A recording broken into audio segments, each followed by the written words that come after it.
So, hello everyone, welcome back to another interesting video. I am Sivasankar Hasta, a third year undergraduate student in the Department of Electrical Engineering at IIT Kharagpur.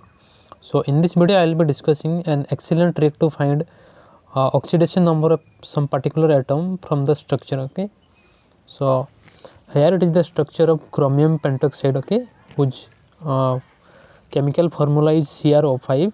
The structure is like this, and this structure is also known as butterfly structure. Okay, so let's try to find out the oxidation number of chromium atom from the structure of CrO5. Okay, so in order to determine the oxidation number of chromium atom, first of all we have to break all the bonds which are formed by chromium atom. Okay, so let's break the bond one by one and assign partial charges to each atom forming that particular bond. Okay, so let's get started.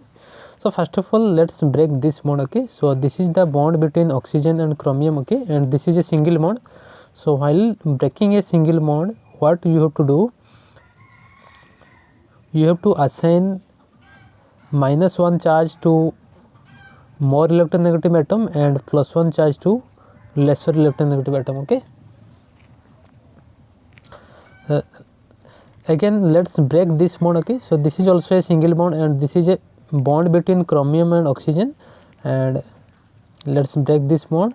So again, while breaking a single bond, what you have to do, you have to assign -1 charge to the more electronegative atom and +1 charge to the lesser electronegative atom. Okay, so again for this bond we have to assign -1 to this oxygen atom and +1 to chromium atom. Okay, as chromium is lesser electronegative than oxygen. Okay, so here it is the double bond between oxygen and chromium. Okay, so while breaking a double bond, what you have to do, you have to assign -2 charge to the more electronegative atom and +2 to lesser electronegative atom. Okay, again here is a bond. Okay, so this bond is between oxygen and chromium. So this, since this is a single bond, so while breaking a single bond, we have to assign -1 to oxygen and +1 to this chromium atom. Okay, so now let's see what is the total charge on the chromium atom. Okay, so the total charge on the chromium atom is, so this is the +1 and this is +2 and this is +1,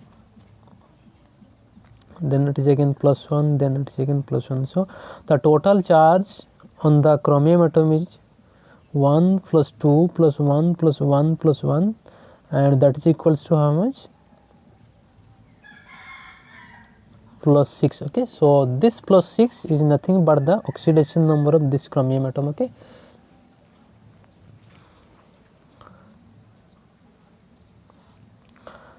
so this +6 is the oxidation number of chromium atom. Let's try to find out the oxidation number of these oxygen atoms. Okay, so for finding out the oxidation number of this oxygen atom, what we have to do, we have to break this bond. Okay, so as you can see, this is a single bond and this single bond is between two oxygen atom. Okay, so while breaking a bond between two similar atom, what you have to do, you have to assign 0 charge to both atom. Okay, since it is a single bond between two similar atom. Okay, so the net charge on this oxygen atom will be how much?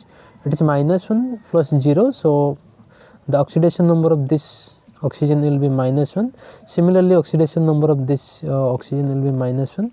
For this oxygen it is -2, and breaking this bond we have to give 0 to this. Okay, so again the oxidation number of this oxygen is -1 and this also -1. Okay, so in this way you can find out the oxidation number of any atom from the structure. Okay, just you have to break bonds. Okay, so if you are breaking a bond between dissimilar atom and if this is a single bond, then you have to decide which one is more electronegative. If B is more electronegative atom, then you have to give -1 to B and +1 to A. Okay, so if it is a double bond, okay, so while breaking a bond you have to give -2 to B atom and +2 to A atom. Okay, for triple bond, what you have to do, you have to give -3 and +3. Okay, always you have to keep in your mind that you have to give negative charge to more electronegative atom and a positive charge to lesser electronegative atom. Okay, and while breaking a bond between two similar atoms, you have to give charge 0 0, whether it may be single bond or double bond or triple bond. Okay, so in this way you have to, then finally you have to add all the charges on a particular atom to find out its oxidation number. Okay, so that's it, the tricks. Thank you.